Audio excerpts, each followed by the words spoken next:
Hello, and welcome to the Claw Studio at the Royal Opera House, and to this Insight, which is a series of talks and conversations.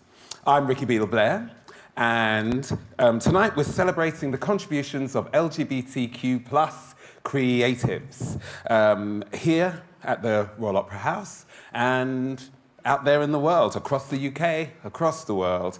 The only thing as exciting as being a creative is encouraging other people to do the same. The only thing more exciting than making entertainment and art is inspiring other people to do the same, and that's what we're hoping to do. So we're going to try and get a ballet or an opera out of you today.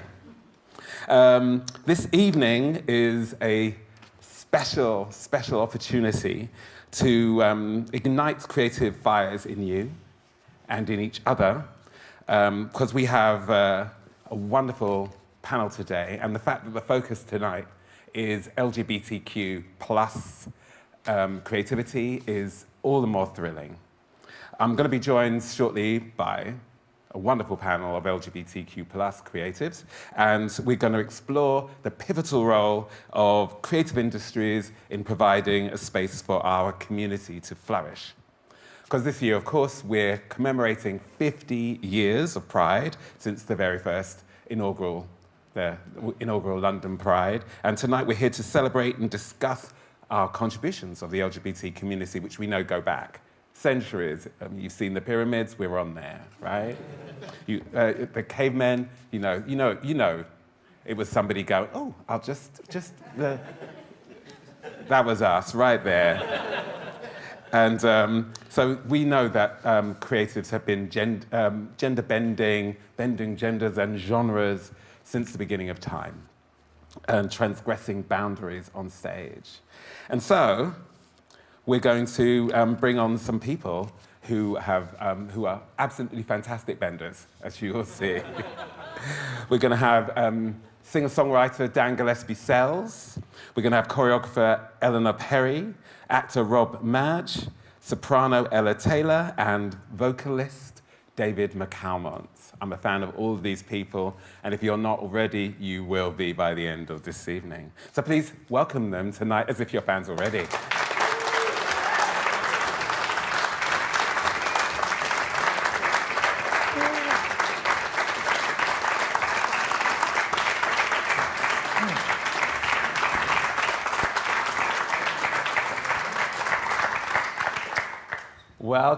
Welcome. I didn't tell you how cute they all were, did I?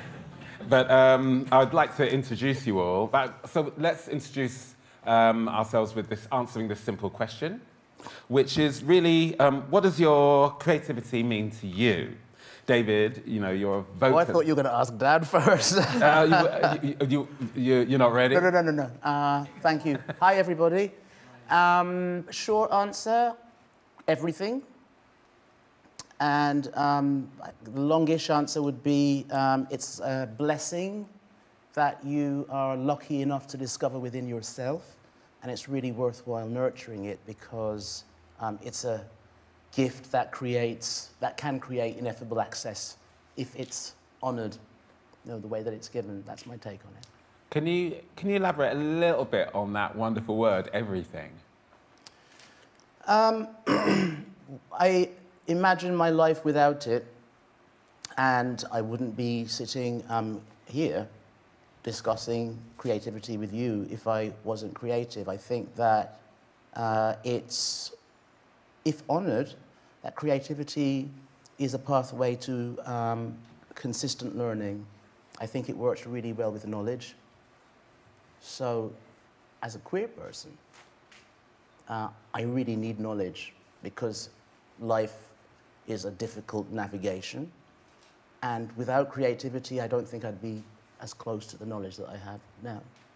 That assists me as a queer individual navigating this earth. Because the thing that really marks you out for me is, obviously, there's been so much. The way you've performed, the way you presented, the way you use your voice, but also it's your curiosity. I feel like you're not just singing a song, you're exploring a song, exploring a lyric, exploring its genealogy, all of that. Am I on the right track there? Yeah, I think that creativity is often having an idea, and you can leave an idea at the idea stage, or you can see it through. So right now, I'm working on a film called Permissible Beauty with a research centre at Leicester University, and Hampton Court Historic Royal Palaces. And I had a moment at a station in Wales, the one with a really long name, where I thought, wouldn't it be amazing to bring black, queer, gender illusionists into conversation with the Windsor Beauties at Hampton Court Palace? Wow. That was 4 years ago, and it's happening. The film's going to happen in January. That's seeing your creativity through, seeing it beyond the daydream.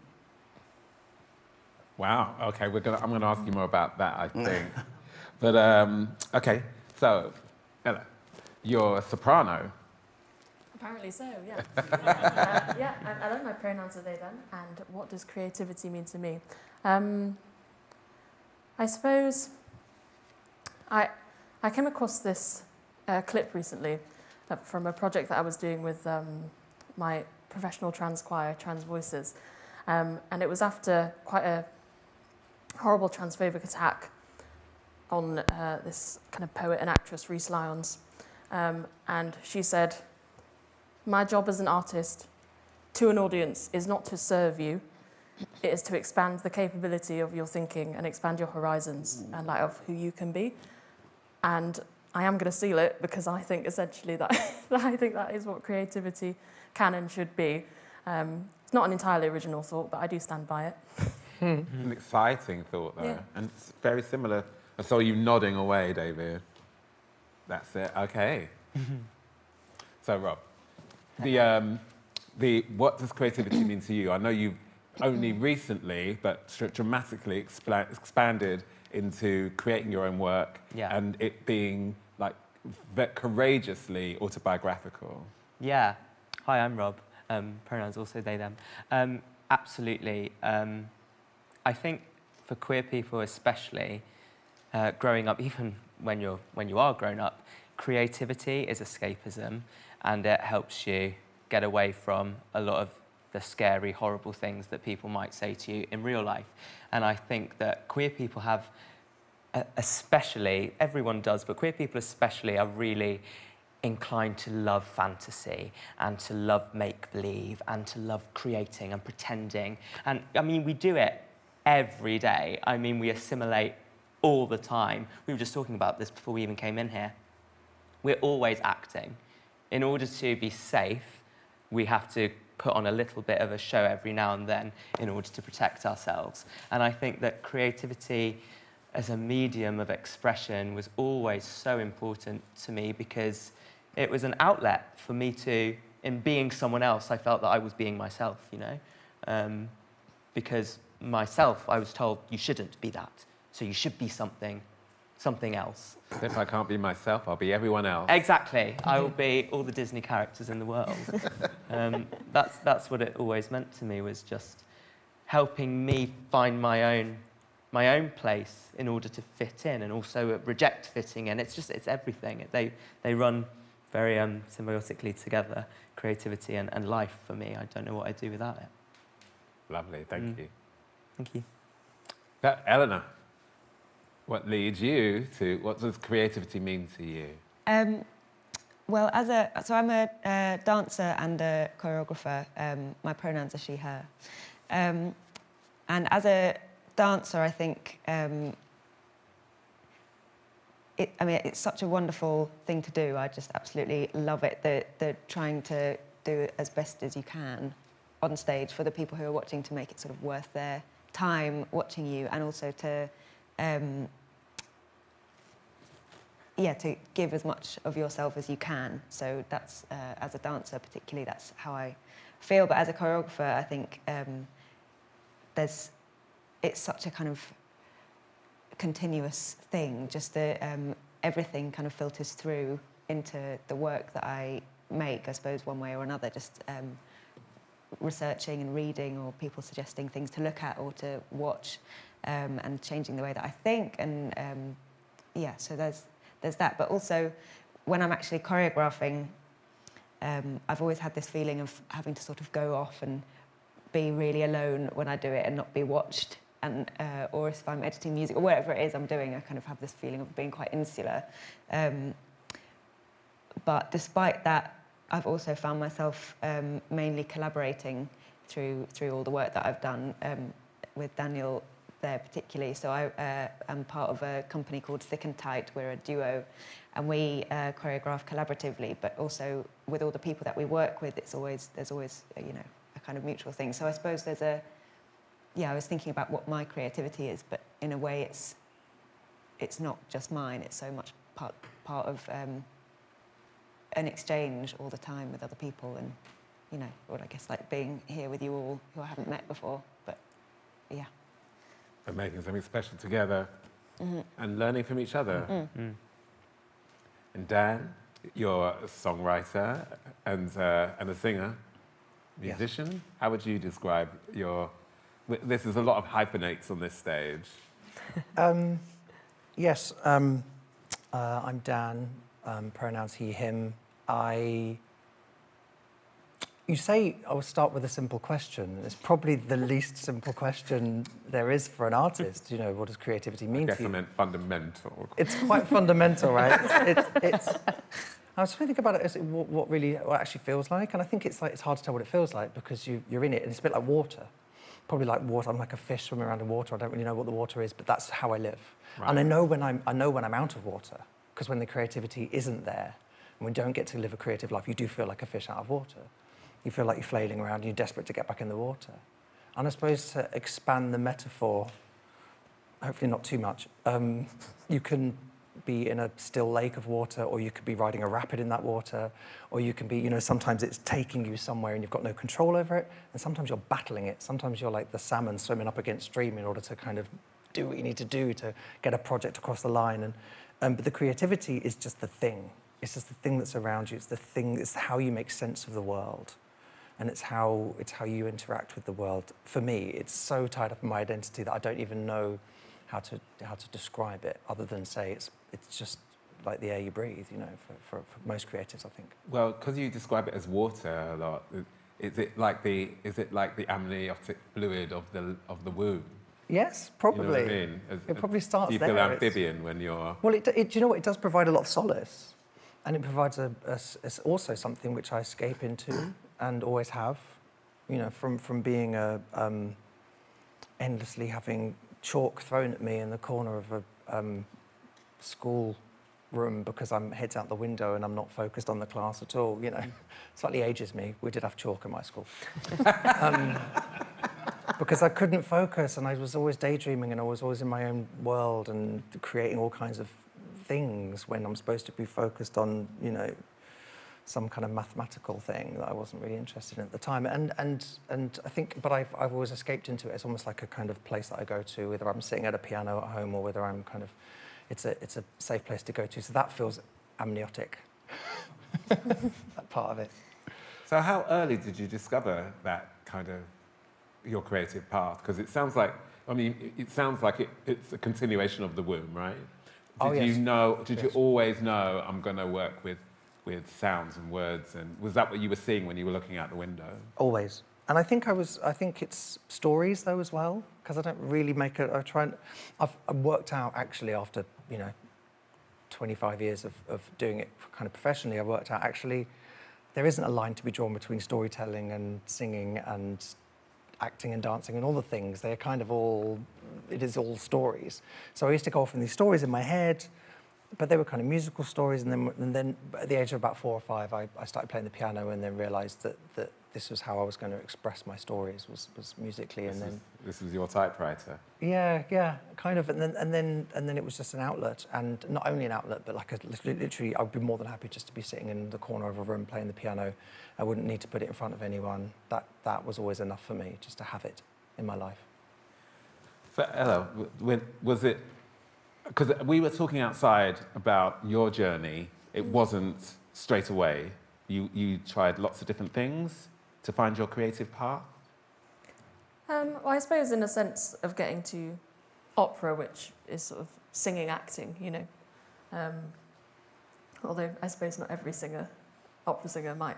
Some just like to stand there, darling. We call it the park and bark, and it does feel good to do. It does feel good to do, but I try and avoid it. No, I mean I had a really musical upbringing, and both of my parents are musicians, and they made me learn a variety of instruments. You know, violin, piano. And I got to pick one. I picked drum kit, and then I had singing lessons. Later in life, but I was always, the way I made music was it was quite strict because I was a cathedral chorister, so you would do like 5 church services a week.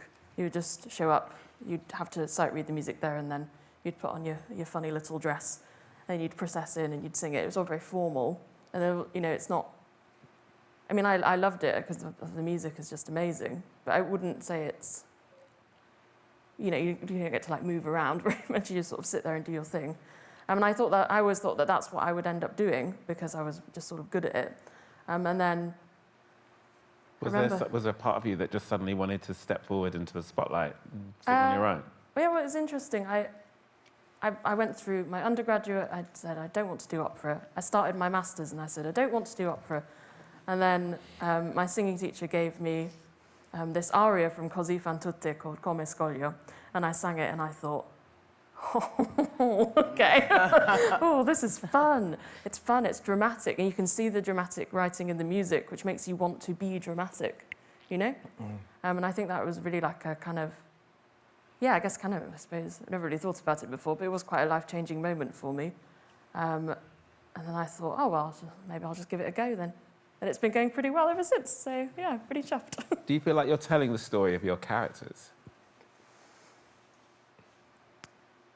I feel like the characters are always telling their own story because they are, what is set down there is set down there. But their feelings about the story that is happening to them don't always have to be the same, do they? So... But isn't that really our story? Not what we're doing, but how we feel about it? Yeah, exactly. Yeah, you've got the narrative, I suppose, but the narrative of the story as a whole, but the character's narrative is definitely entirely your own.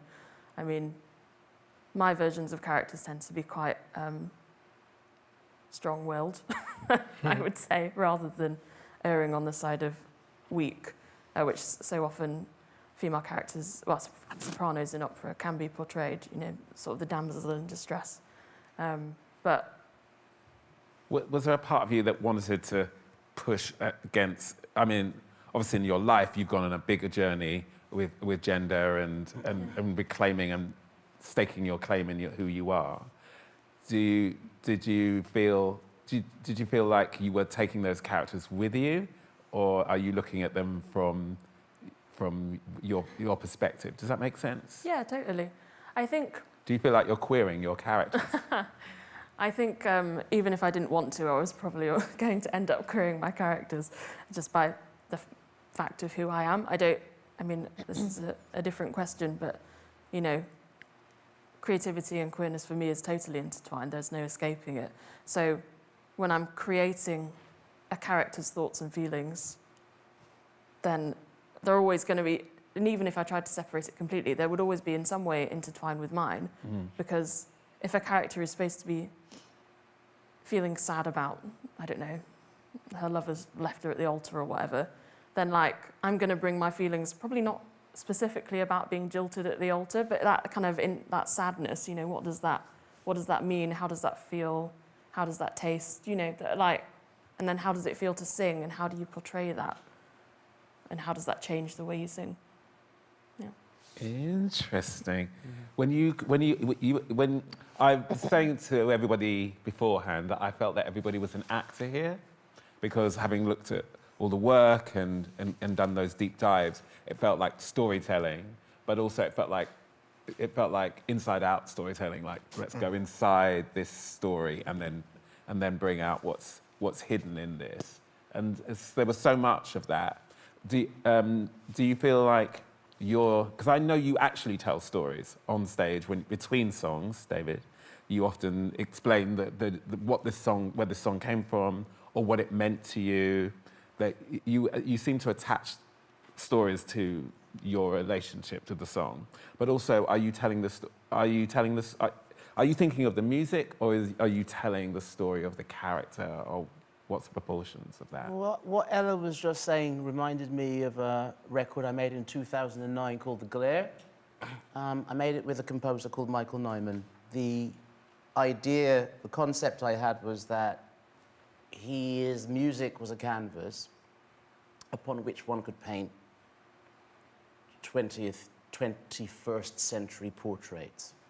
And the route to that was to go to the newspapers and look for news stories.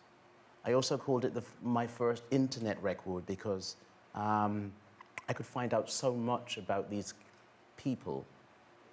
Even though there might be a single page in a newspaper, I could go where they lived on Google Earth. Oh, wow. I could read NGO reports if I was finding out about people trafficking in Seville. And I was doing my best to find out as much about these figures that I'd selected as possible so I could create a portrait. And then I made the record and I listened to the material and I realized that even though I was writing about other people, I was actually describing what I would experience I was describing my emotional experience. If I was confronted with this set of circumstances, this is the noise I would make.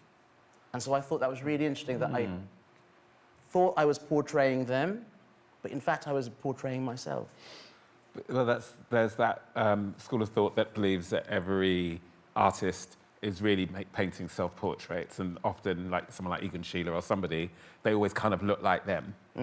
You know, so in a way, it's a combination of it's a them and us, it's the them and me situation, right? Yeah, I mean, some of the characters that I wrote about were living, had found themselves in circumstances that I couldn't imagine, I couldn't empathize with because they just were not my circumstances. But I still shoehorned some sense of emotion into what I understood to be their experiences. But I listened back to me and I'm like, David, that's you. You know, if you were imprisoned in a Laotian jail, that's what you would do. You have no idea what this woman's going through, really. And maybe you're bringing attention to what someone's going through, but actually, this is a vehicle for your expression. And empathy? Is that a big part of it? Are you exploring well, I don't know if you can call it empathy because some of the people that I wrote about were villains as well. And I was like, But isn't how we deal with villains reliant on how well we can empathise with them, so we can avoid becoming them? Yeah, I have heard actors say that it's difficult if you're playing somebody like David Duke, that you actually have to find something about them that you like, otherwise you can't give a compelling performance. So I suppose I was doing that. There was an example of a woman in Aberdeen called Dorothy who was running an innocuous import-export fish business. And on the quiet, she was behind this motorbike gang that was stealing jewelry from stores in Asia. You know, and she got found out, and I was like, this is a fascinating story. How am I going to tell this story? And in the article that I read, it mentioned that she left the courtroom when she was sentenced, looked at her daughter, said nothing, and went down. And I thought, that's the moment. That's the emotional moment that I can connect with. So that's where the story will be. Dorothy explaining why it is that she didn't say anything to her. She left the courtroom. Ah. So, Eleanor, with the, I thought that you're an actor very much, and I'm glad you're nodding.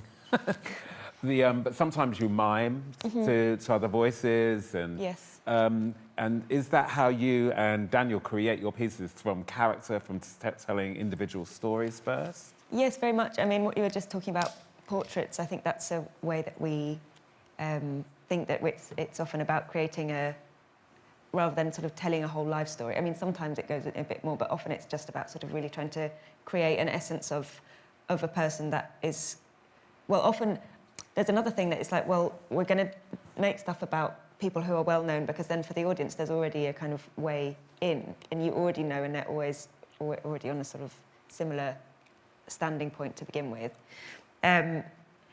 But then the people, so sometimes it's us who are playing these characters, and sometimes we're bringing in other dancers to portray them, and there's often quite a big gap in terms of, I suppose, identity between who the person is being portrayed and who the person is performing them. So,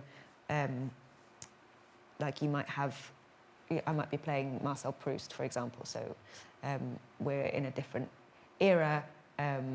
I'm female, I'm British, I'm not French, so there's a difference, or it might be somebody of a different race, or it might be somebody of different sexual identity or whatever. So you're seeing somebody in front of you who you don't know, who's a performer, but they're also got this filter on them of somebody that you do know, and I suppose it's trying to allow people to look in a new way about who people are, what they can be, what you expect of them. Yeah, exactly. And therefore the layers of themselves. Yeah, totally. Yeah. But yes, as an actor, I suppose there is that thing of just the pleasure of also. Is there autobiography in what you do? I would say yes, but in quite a sort of indirect way. We don't often make stuff that is a personal story, but obviously we're always in it, and us we're so I think it always sneaks through, but it's not we never aim to sort of make something that tells our own stories, I think. Well, Rob, you went hard on yours. Yes. This is my story. This is me.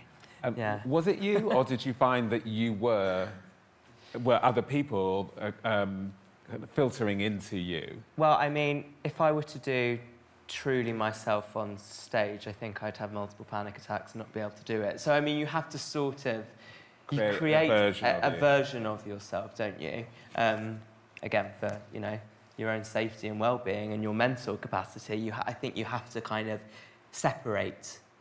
My story was about my mum and dad, essentially, who were the most amazing, supportive parents to queer children you can imagine. And we have plenty of home video footage from when I was a kid, of when I used to force them to be Ariel and Ursula and the Sea Witch and all of those different people and wear different wigs, and I was a tyrant. But we've got video evidence, so I was like, well, this is quite funny.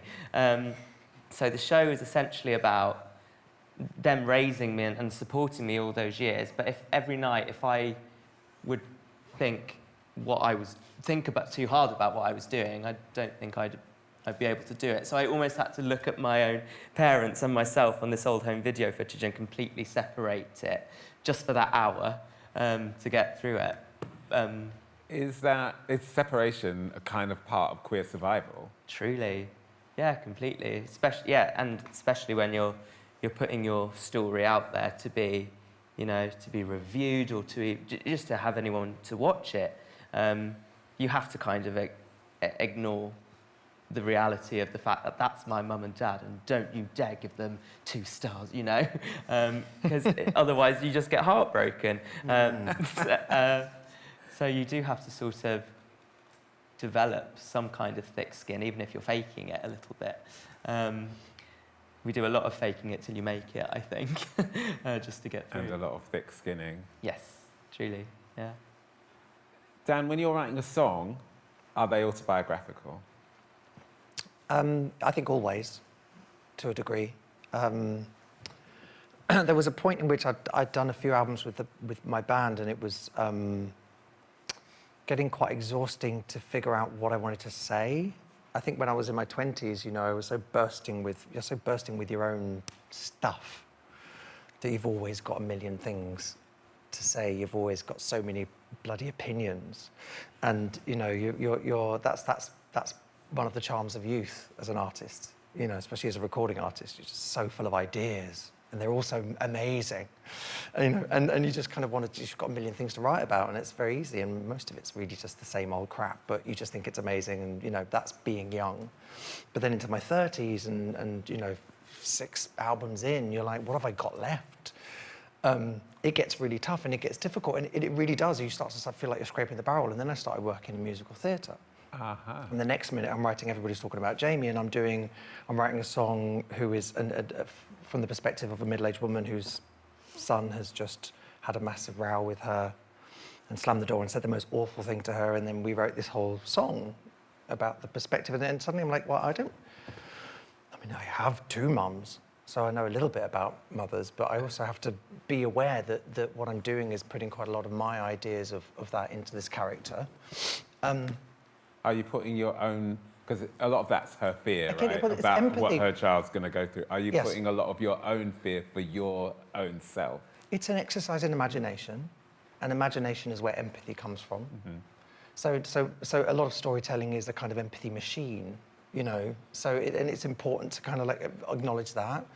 And so you're doing your hardest. You do your work, you do your research, you speak to as many people as you possibly can. You make sure you don't make a fool of yourself, And then you put yourself into it as well. And actually, what it did is it unlocked a lot of stuff in me, and suddenly I could write again from my own perspective much more easily. After having done that, after going through the process of writing Jamie, I suddenly was like finding it much easier to make another album of my own with my own songs, because it kind of freed something up in me, because I was getting stuck, because I was being kind of almost too literal. And suddenly you realise actually getting to the head of a character allows you to explore more parts of your psyche that you hadn't really touched upon when you went straight to it. It's like you've maybe come at it from a slightly different angle, and then it's forced you into looking at your life from a slightly different angle. And that's the power of storytelling. That's why it's so important that we tell all these stories from all these different backgrounds, all these different places and all these corners of society. There's a huge power in all that storytelling, not just so that young queer people can see themselves on stage, but also so that non-queer people can see queer people on the stage, and themselves in that. And also see themselves in that. And I can see myself in a middle-aged woman who's just had her son screaming. I can see myself in that woman. Otherwise, the drama wouldn't work. It would literally only be the mums in the audience going, okay, I get this, and everyone else would be bored. That's not going to work. There's something about theatre that's brilliant because it puts you into someone else's shoes. And I think as a creative, you want to be able to prepare to put yourself in other people's shoes as well.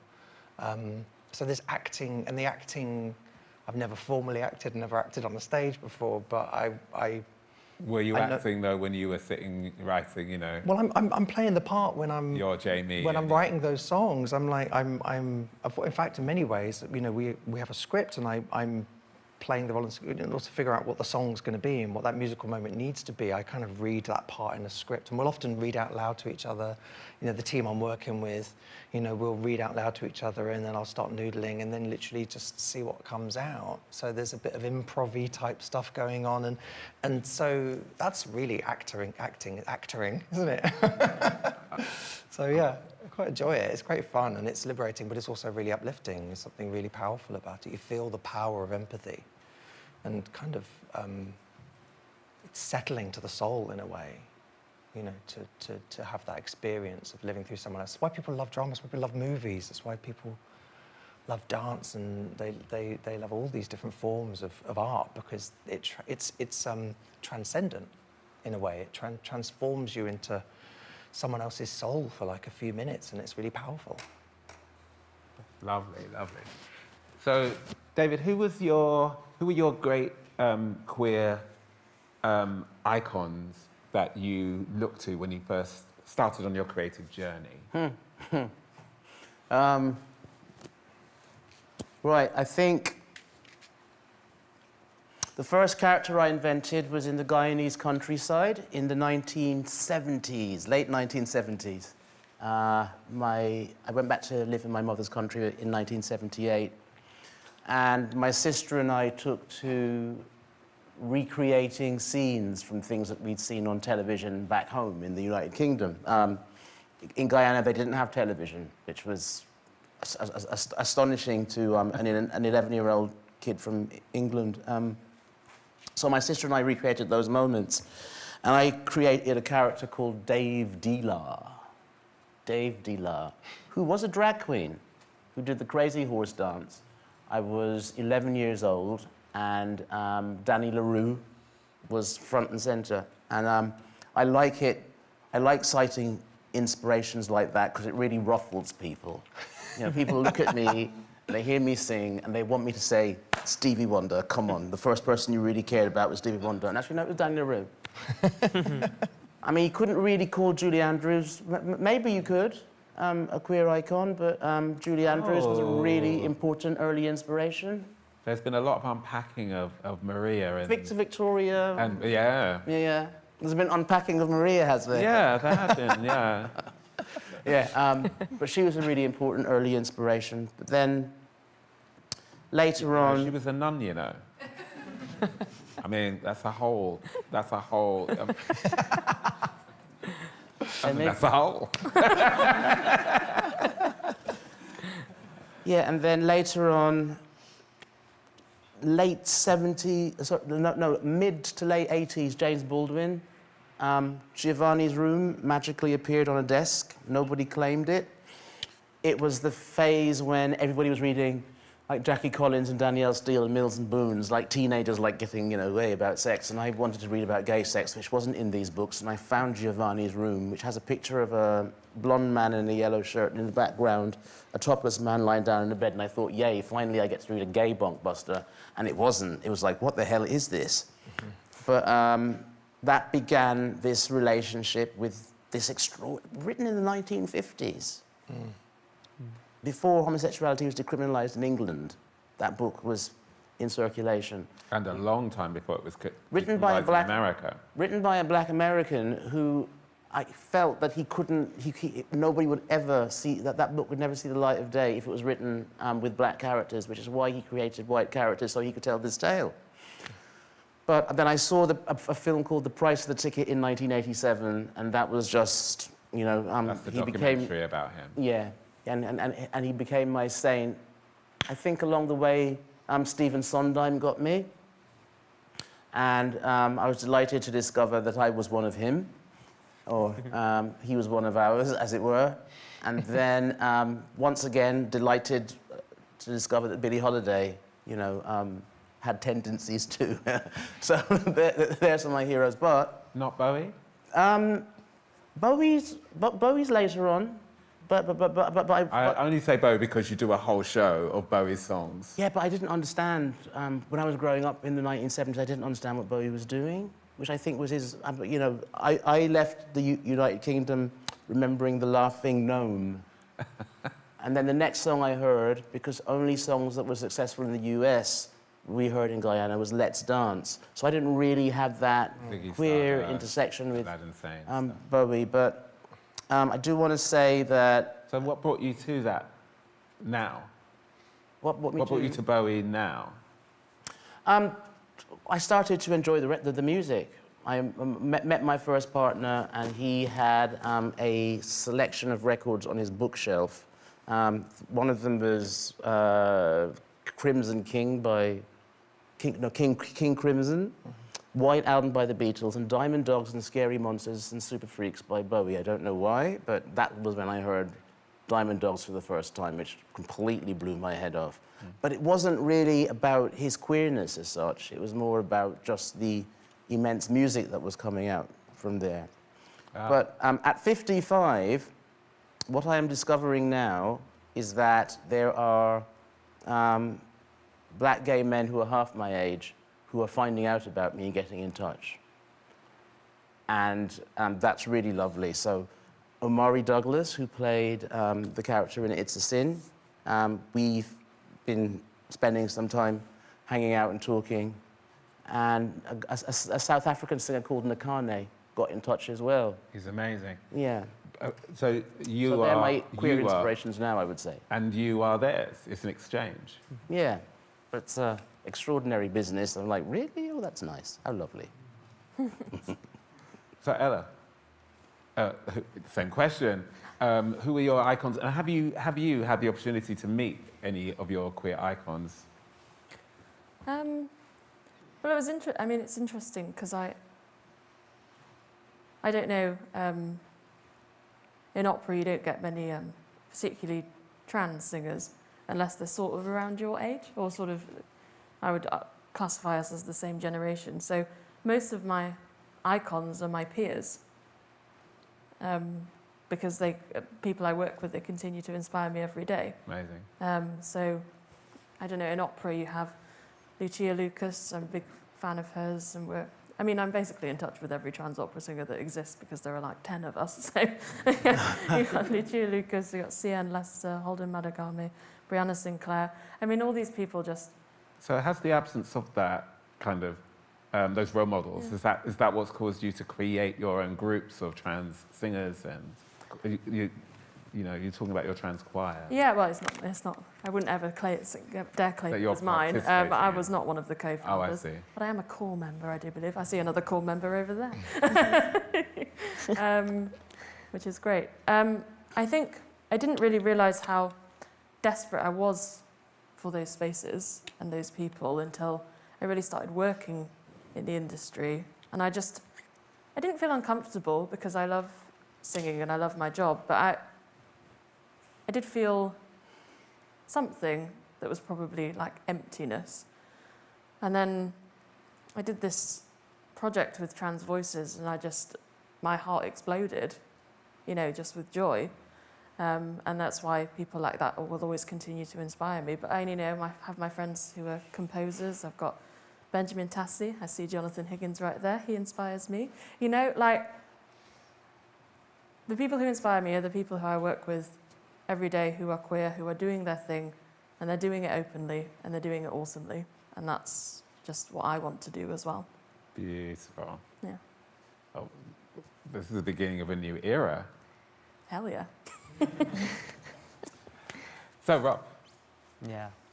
queer icons coming when you were coming out, coming along? Yeah, that's Or just coming, let's say. Yeah, honestly, God, the list is endless. I was always really, really inspired by evil villainesses. Like really strong, powerful women who were scorned. And then they have these huge magical powers and then can control anything in their wake, despite the fact no one likes them.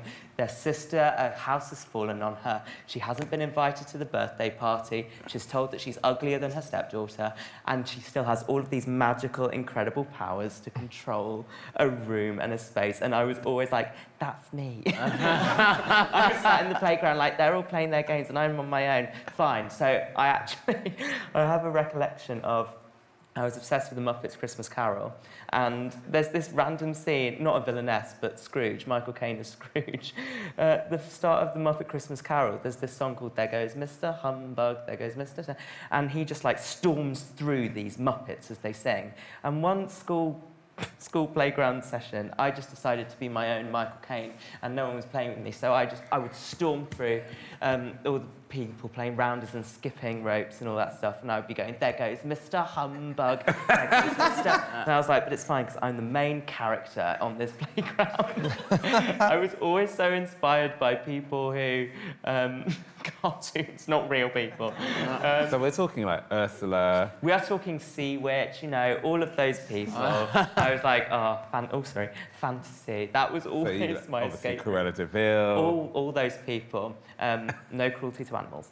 But yeah, and in real life, this is also such a camp answer, but I remember I went to a panto when I was like 6, and Julian Clary was playing the prince's right-hand man, his aide-de-camp, as he called it at the time. And I was just blown away at the age of 6, watching, probably not that appropriate, but watching Julian Clary, this flamboyant, otherworldly, who I was like, is that a man, a woman? What is that? It's amazing, wearing these huge, fabulous costumes, and just being funny and making people laugh. That's what always got me. I was like, there's this guy on stage who has this ability to wear the most fabulous things, but also get a giggle out of people. And I just tuned into that straight away, that you can look how you want to look and you can be as fabulous as you want and also really succeed in doing that. And just own the show. And own it, yeah, really own the show. Lovely. Yeah. Julian Clary and Maleficent, wow. Eleanor, queer icons and inspirations? I think similarly to you, I suppose I've always been very drawn to camp in so many different ways. And we recently did a project that was all about camp and all the different ways of being camp, different ways you can look at it, and it being sort of everywhere if you're looking. But yes, there's campness and oddness and extremity of people and individuals, and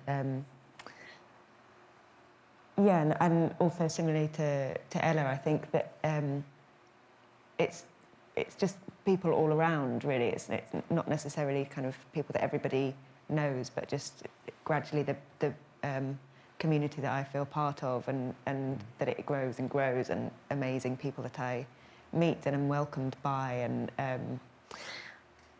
and then also I saw I don't know if anyone saw it, there was a brilliant documentary about Gentleman Jack, and about the impact that it had on people who had watched it, and lots of women who were kind of coming out in later age, or people kind of recognising their queerness, and it just I find, that's iconic, like just seeing somebody's family accept them when they come out at 65, and how beautiful it is. It's just being all around, and Derek Jarman as well. Oh, Derek. Dan? I was thinking as everyone else is talking, I'm thinking of what were they? I mean, when I was little, except for a penchant for dressing up like Elton and loving his records, the 70s records, I loved them when I was a kid. There was something magical, and they were very whimsical and fun for a kid to listen to, those 70s albums of his. I don't think I was anyone outside the family that I'd say my mother is a big influence as an icon. Not that she's a well-known icon, but she was a disability LGBT activist when I was growing up, with her and her partner, my other mum. Pretty iconic. Both of my mums, and my Uncle Vince, who was also a Labour councillor, first gay Labour councillor in the UK. And he was pretty iconic. That must have been very comforting to have them in-house like that? I think what it meant was that my home was always a very safe space when it came to my sexuality. When it came to that part of my identity, it was a safe space, and I'm very grateful for that. The rest of society was hideous because it was the 90s, and it was back to basics, and it was the Tory government who were, and the Section 28. Section 28, particularly visceral right-wing press. The Sun and the Daily Mail and those papers were particularly vile during those periods, during that era, weren't they? I mean, it was hideous. Oh yeah. So my school was horrid, and all of those. So there was all that kind of stuff. But when I went home, it was a safe environment, and I'm always eternally grateful for that. So, and then outside of that, displays of queerness confused me, I think. There weren't many. I mean, Annie Lennox was maybe kind of there, even though she's not queer, but she was this kind of androgynous creature that I could idolise, and my mum looked a bit like Annie Lennox. So I think it's just an extension of my mum as a pop star. There was that going on. And all of the other forms, the Julian Clarys out there, I couldn't see necessarily myself as a kind of version of that. I don't know why. Kind of camp iconography wasn't something I connected to until I got into my late teens. And then I kind of basically got over myself, and then suddenly realised that this is all completely brilliant. And then, then I kind of really discovered proper queer culture outside the family at that age, a little bit later for me. Because you didn't need it as a refuge in the same way. I think I didn't need it as a refuge in the same way, and I didn't connect with it. There was one point in my life when I didn't want to come out.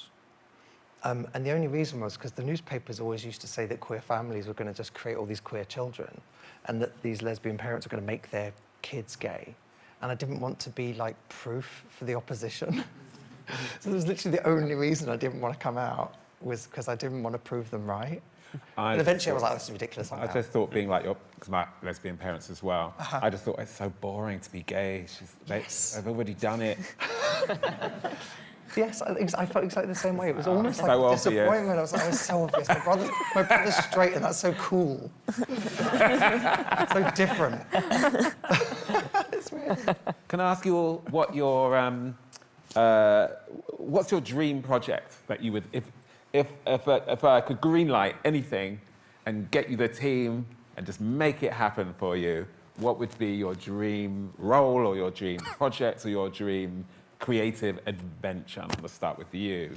Well, I would love to see a queer sitcom where our stories are funny and joyous and just like any other sitcom, everyone just happens to be queer, like Friends, but everyone's queer. You know, I feel like so often when it comes to our stories in the mainstream media, for the most part, they deal with a lot of the trauma, which is so important that we never forget, but I do feel we really need to see the other side of the coin every now and then, because otherwise people will only ever look at us with a kind of pity, I feel, or like a less than, because we've gone through this and it's so terrible.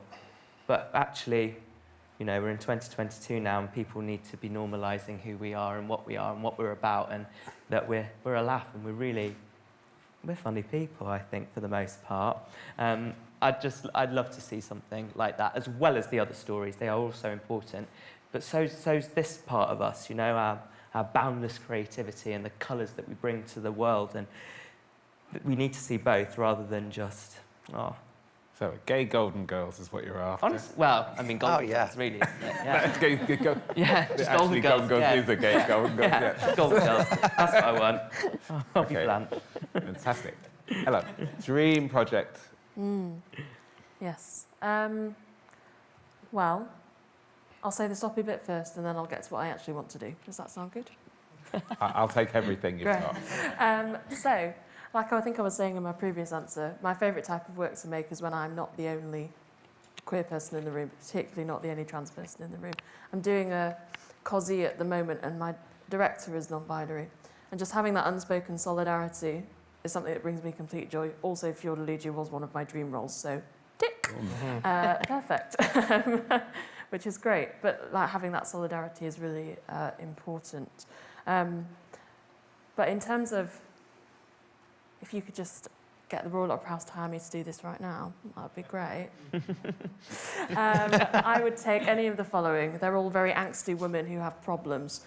Agnes from Written on Skin, the Governess from The Turn of the Screw. Oh, yeah. And Salome. Okay. I want St John's They're your Baptist's kind of head women. on a platter.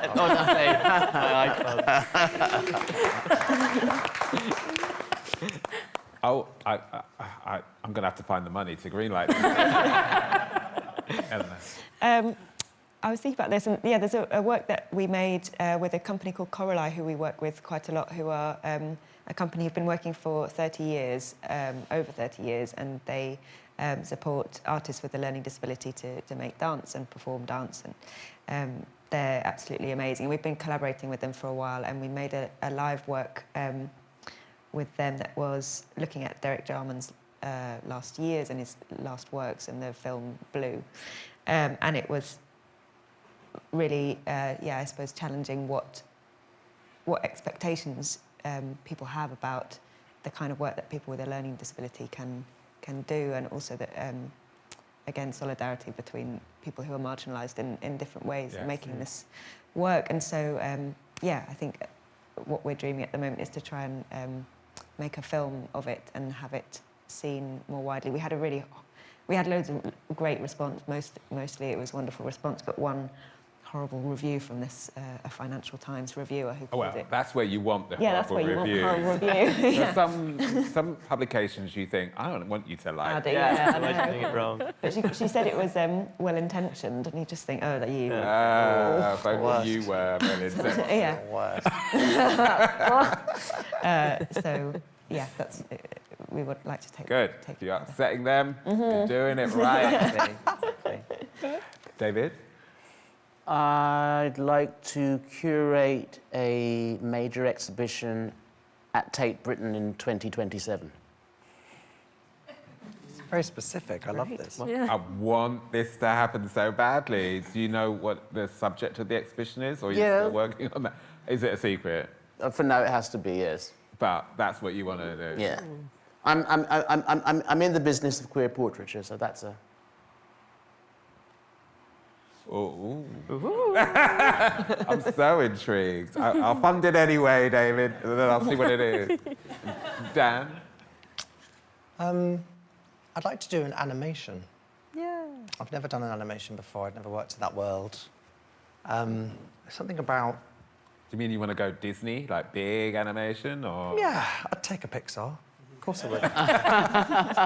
I don't really care, actually. I mean, interesting about animation is I feel like when it's so long-winded, it's so slow, and it's so kind of methodical, and it takes a long time to do, and I think that's what I love about it, actually. So we don't get often to do projects that take a really long time, that really get to take some serious amounts of hours to do.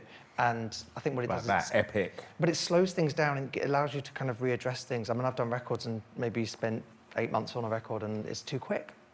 Because a year later, I'm going, oh, I've got a better idea for that now. And it's too late, you know, like sometimes having a project that you can work on over 5 years is brilliant because you can go back to it, you know, after not listened to something for about 3 or 4 months, and then you listen back to something and that's the space I needed to know exactly what I need to do in this particular moment. And that's why musicals are great, because they take a long time to do and you get to really spend a decent amount of time thinking about them, letting them kind of live in your mind before you have to kind of finally put that thing on the stage. And I think in the world of film, that can also suddenly be like very, very quick, and but it isn't in animation.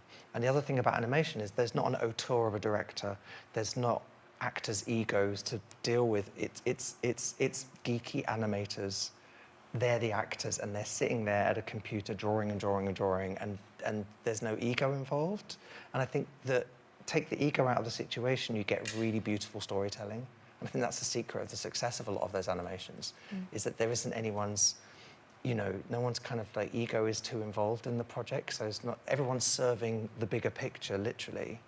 And that's really when it's at its best storytelling, is when, especially when you're collaborating, is that everyone's just got the, you know, for Disney, it's like everyone's working for the mouse, essentially.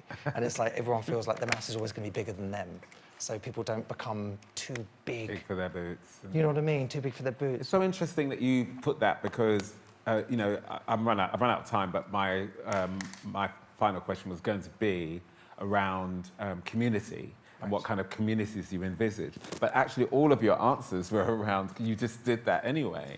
Yeah. Like, if you had unlimited resources, you'd make something where that was incredibly inclusive, and that brought team, you know, groups together that can't always connect, and brought the group that we're in to the bigger world, and vice versa. Very, very interesting to hear that actually we find so much strength through family and creating connections and humanity and the oneness, and you know, your thing of submerging yourself, which of course is still that you're going back into the amniotic fluid right there. Absolutely. Right? Let me get in this cute little womb. That'll happen when you have 2 months. For 5 years. That's so what it is, right? And so that's why I was so excited to do this and connect with you, who I've, you know, worshipped from afar, and to make a community with you and with the people here tonight. So thank you so much for everything that you've brought and you've shared. And I know you were kind of like, I want to talk about myself, and you've done so fantastically and given so much. And in a second, we're going to maybe answer some questions from you. But anyway, I want to thank you and say goodbye to the people watching at home, and because this has been such a fascinating conversation.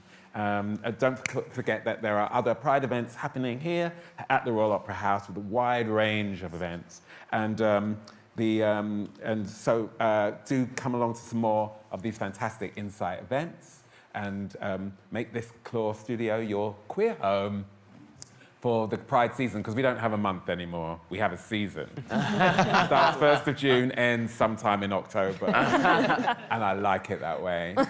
Could you please say thank you to our lovely, amazing